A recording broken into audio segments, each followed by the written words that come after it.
도전해보라고 하면 많은 사람들은 그럽니다. 늦었다고, 돈 없다고 그럽니다. 전 5천만 원으로 시작했습니다. 그걸 하기에 전문적이지 않다고 합니다. 저는 독학으로 공부했습니다. 어린 시절은 기자촌이라는 산비탈 동네에서 연탄 가게 아들이었습니다. 수저는 중요하지 않습니다. 하루하루를 허투루 쓰지 않아야 합니다. 사람을 소중히 여기고 미안하다면 미안할 줄 알아야 하고, 고마우면 고마워할 줄 알아야 합니다. 가장 큰 위기는 아무 변화가 없는 겁니다. 나는 안 된다는 생각에서 벗어나세요. 여러분, 45세에 백수가 된 남자가 있습니다. 가진 돈은 5천만 원, 전문성은 제로. 그런데 그는 2025년 현재 국내 1위, 세계 10위 안의 제약회사를 만든 사람이 됩니다. 놀랍지 않나요? 오늘 그 이야기를 들려드리려고 합니다.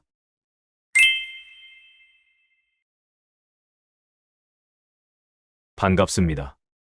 저는 올해 69세 서정진입니다. 그때 저는 45세. 백수. 통장 잔고 5천만 원. 이게 제 전부였습니다. 주변 사람들은 말했죠. 이제 늦었어. 현실을 받아들여. 45살에 무슨 새로운 시작이야. 그냥 중소기업이라도 들어가. 하지만 포기하지 않았어요. 바이오 제약회사를 만들었습니다. 어떻게 가능했을까요? 오늘 그 모든 과정을, 실패와 좌절, 그리고 작은 승리들을 여러분께 있는 그대로 말씀드리겠습니다. 그리고 이건 자랑이 아닙니다. 이건 여러분에게 드리는 하나의 가능성입니다. 1997년 당시 저는 대우그룹 임원이었습니다. 32살의 나이에 임원이 되었습니다. 솔직히 운이 좋았죠. 능력도 있었지만 타이밍도 맞았고 좋은 사람들을 만났습니다. 당시 대우는 정말 잘 나가던 회사였어요. 김우중 회장님의 세계 경영 철학 아래 우리는 세계를 무대로 띄웠습니다. 저는 그 시스템 안에서 배웠습니다. 글로벌 비즈니스가 뭔지, 전략이 뭔지, 사람을 어떻게 움직이는지. 그런데 1997년 11월 IMF 외환위기가 터졌습니다. 모든 게 무너졌어요. 대우그룹은 해체되기 시작했고 저도 결국 회사를 나와야 했습니다. 아니, 정확히는 제가 먼저 나왔습니다. 더 이상 버틸 수 없었거든요. 괜찮아. 아직 젊어. 다시 시작하면 돼. 저는 그렇게 생각했습니다. 제 취업. 안 됐습니다. 뭐 하나 제대로 되는 게 없었어요. 완전한 백수였습니다. 아침에 일어나면 할 일이 없었어요. 커피를 마시며 창밖을 보는데 출근하는 사람들이 보였습니다. 부러웠습니다. 아내는 아무 말 없이 저를 지켜봤지만 그 침묵이 더 무거웠습니다. 아이들은 아빠, 오늘 뭐 해? 라고 물었지만 저는 대답할 수 없었습니다. 어느 밤 아내가 조용히 통장을 건넸습니다. 그 순간 저는 알았습니다. 이게 마지막이라는 걸. 더 이상 물러설 곳이 없다는 걸. 이 돈으로 뭘 할 수 있을까요? 당시 많은 사람들이 LA로 이민을 갔습니다. 세탁소, 식당, 편의점. 그런 사업들을 시작했죠.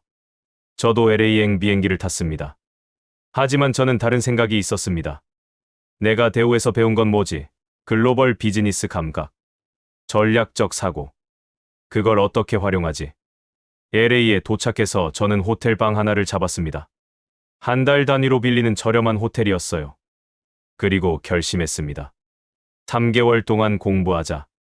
미래 산업을 공부하자. 왜 바이오와 제약을 선택했냐고요? 솔직히 처음엔 아무것도 몰랐습니다. 아스피린 하나 제대로 아는 게 없었어요. 하지만 제가 본 건 숫자였습니다. 당시 전 세계 제약시장 규모를 보니 약 4천억 달러였습니다. 그런데 성장률이 연평균 10% 이상이었어요.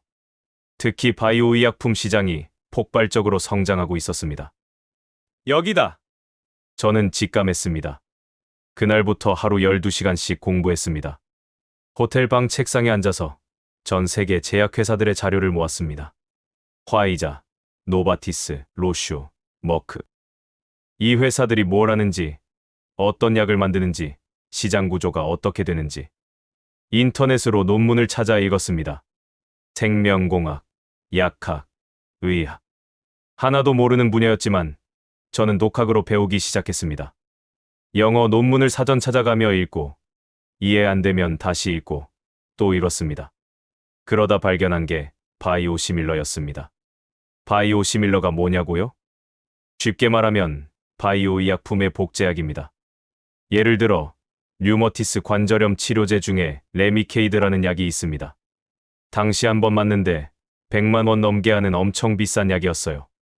그런데 이 약의 특허가 곧 만료됩니다. 그러면 누군가 똑같은 효과를 가진 복제약을 만들 수 있는 거죠. 하지만 훨씬 저렴하게. 그래, 이거야.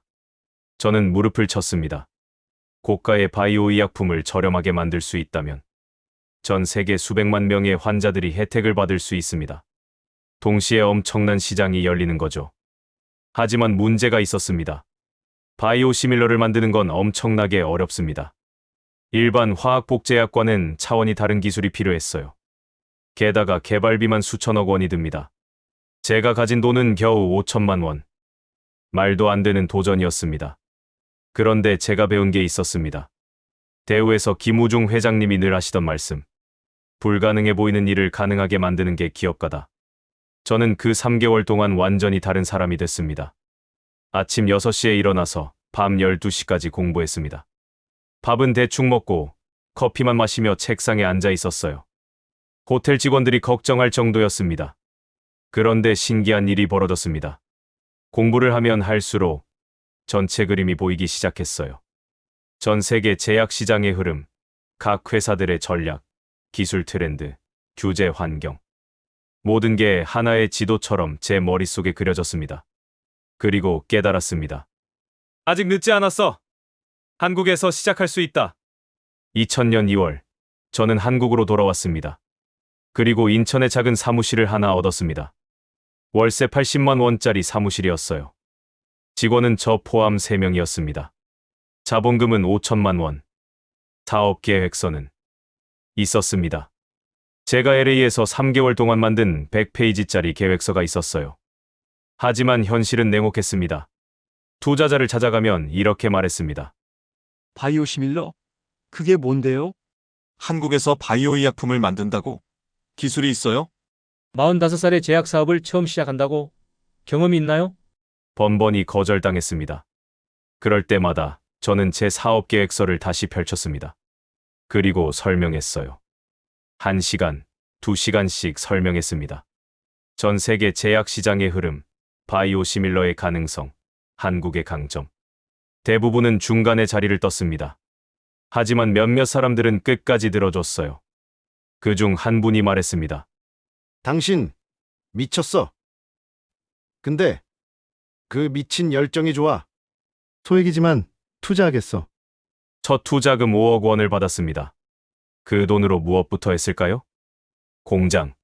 아니요. 연구원 채용? 그것도 아니었습니다. 저는 먼저 사람을 만났습니다. 바이오 분야 전문가들, 제약회사 출신 연구원들, 대학 교수들. 한 분 한 분 찾아가서 제 계획을 설명했습니다. 저는 문외한입니다. 하지만 비전은 명확합니다. 함께 하시겠습니까? 대부분 거절했습니다. 이름도 없는 회사에 왜 가요? 대기업도 못하는 일을 작은 회사가 하겠다고? 하지만 몇몇 분들은 달랐습니다. 특히 한 분, 대형 제약사 연구소장 출신 박사님이 계셨어요. 그분이 말씀하셨습니다. 당신 눈빛을 보니 진심이 보여. 나도 한번 해보지 뭐. 그렇게 핵심 연구진이 모였습니다. 그 다음은 기술이었습니다. 바이오 시밀러를 만들려면 세포 배양 기술, 정제 기술, 분석 기술, 수십 가지 첨단 기술이 필요했습니다. 저희는 기술을 사왔습니다. 해외 기술을 라이선스 계약하고 국내 연구기관과 협력했습니다. 돈이 부족할 때마다 다시 투자자를 찾아갔습니다. 처음 5천만 원으로 시작해서 5억이 되고 50억이 되고 500억이 됐습니다. 그리고 2002년 드디어 인천 송도에 연구센터와 공장 부지를 확보했습니다. 그런데 문제가 생겼습니다. 돈이 바닥났어요. 공장을 짓는 데만 수백억 원이 필요했는데 투자금이 떨어진 겁니다. 은행은 대출을 거절했습니다. 담보가 없잖아요. 실적도 없고. 그때 정말 막막했습니다. 밤마다 송도 공터를 바라보며 생각했어요. 여기까지인가? 이렇게 끝나는 건가? 하지만 포기할 수 없었습니다. 저는 다시 사람들을 만났습니다. 은행 지점장, 정부 관계자, 지역 정치인. 이건 단순한 사업이 아닙니다. 대한민국 바이오 산업의 미래입니다. 그렇게 설득하고 또 설득했습니다. 그리고 결국 정책금융기관에서 대출을 받을 수 있었습니다. 2005년 드디어 송도의 바이오 공장이 완성됐습니다. 공장은 지었습니다. 그런데 약은 어떻게 만들까요? 바이오 시밀러를 개발하는 데는 평균 7년에서 10년이 걸립니다. 그동안 수입은 0원입니다. 매달 수십억 원씩 돈이 나갔어요. 연구비, 인건비, 공장 운영비. 투자자들이 불안해하기 시작했습니다. 언제 결과가 나오는 거죠? 돈만 계속 들어가는데 괜찮은 거예요? 임직원들도 힘들어했습니다. 사장님, 정말 이게 될까요? 저도 확신이 없었습니다. 하지만 멈출 수 없었어요. 밤마다 연구소에 남아서 연구원들과 함께 데이터를 봤습니다. 저는 과학자가 아니었지만 숫자는 볼 수 있었습니다. 진척도, 성공률, 문제점. 실패가 반복됐습니다. 세포주가 제대로 안 자라고 불순물이 제거되지 않고 임상시험에서 예상치 못한 부작용이 나왔습니다. 그럴 때마다 처음부터 다시 시작했습니다. 2007년, 2008년. 시간이 흘렀습니다. 2008년 금융위기가 터졌을 때 투자금이 완전히 끊겼습니다. 회사가 부도 직전까지 갔어요. 그때 제가 한 일은 뭐였을까요? 다시 사람들을 만났습니다. 지금 포기하면 지난 8년이 물거품입니다. 조금만 더 믿어주십시오. 기적적으로 한 투자자가 추가 투자를 해줬습니다. 그리고 2009년 드디어 첫 번째 바이오 시밀러 개발에 성공했습니다. 레미케이드의 바이오 시밀러, 램시마였습니다. 하지만 끝이 아니었습니다. 이제 이걸 팔아야 했습니다. 한국 시장만으로는 부족했어요. 글로벌 시장에 진출해야 했습니다. 유럽, 미국. 세계에서 가장 까다로운 시장입니다. 특히 미국 FDA 승인을 받는 게 가장 어려웠어요. 저는 직접 미국으로 날아갔습니다. FDA 담당자들을 만나고 유럽 규제기관을 찾아가고 글로벌 제약사들과 협상했습니다. 한국에서 만든 바이오 시밀러가 왜 안전한지, 왜 효과가 같은지 수백 번 설명했습니다. 그리고 2013년 드디어 유럽에서 램시마가 승인됐습니다. 그해 회사는 흑자로 돌아섰습니다. 창업 13년 만이었습니다. 2013년 이후 모든 게 달라졌습니다. 램시마가 유럽에서 대성공을 거뒀고 이어서 다른 바이오 시밀러들도 연이어 승인받았습니다. 트룩시마, 허주마. 환자들은 기뻐했습니다. 기존에 100만 원 하던 약을 30만 원에 맞을 수 있게 됐으니까요. 의료보험 재정도 살아났습니다. 회사는 빠르게 성장했습니다. 2016년 코스닥 시가총액 1위, 2018년 바이오 시밀러 세계 시장 점유율 1위, 그리고 2020년 코로나19 팬데믹이 터졌을 때 우리는 치료제 개발에 뛰어들었습니다. 많은 사람들이 불가능하다고 했지만 우리는 해냈습니다. 레키로나라는 항체 치료제를 개발했고 수백만 명의 환자들이 이 약으로 치료받았습니다. 2021년 회사는 대한민국 바이오 산업을 대표하는 기업이 됐습니다. 그리고 저는 깨달았습니다.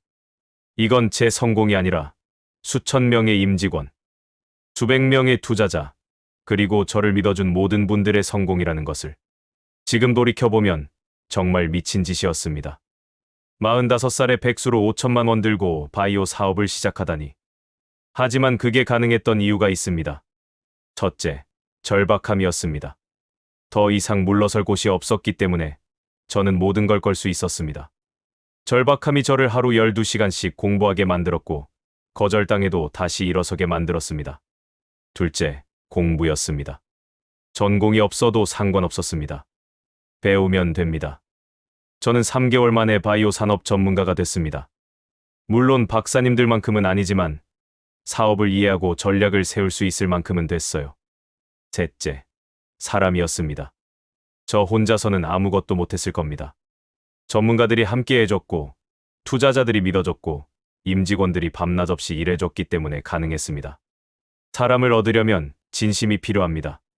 거짓말하지 않고 투명하게 그리고 감사하는 마음으로 대하면 사람들은 알아봅니다.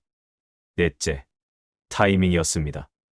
2000년대 초반은 바이오 시밀러가 막 떠오르는 시기였습니다. 만약 10년 늦게 시작했다면 이미 시장은 선점됐을 겁니다. 기회를 포착하는 눈과 그 기회를 잡기 위해 즉시 행동하는 용기가 필요했습니다. 다섯째, 포기하지 않는 것이었습니다. 7년 동안 수입 없이 버티는 게 얼마나 힘든지 아십니까? 매일 아침 일어날 때마다 오늘 회사가 망하는 건 아닐까 생각했습니다. 하지만 포기하지 않았습니다. 한 발짝이라도 앞으로 나아갔습니다. 여러분, 오늘 제 이야기를 들으시면서 어떤 생각이 드셨나요? 저 사람은 특별해서 가능했던 거야. 아닙니다.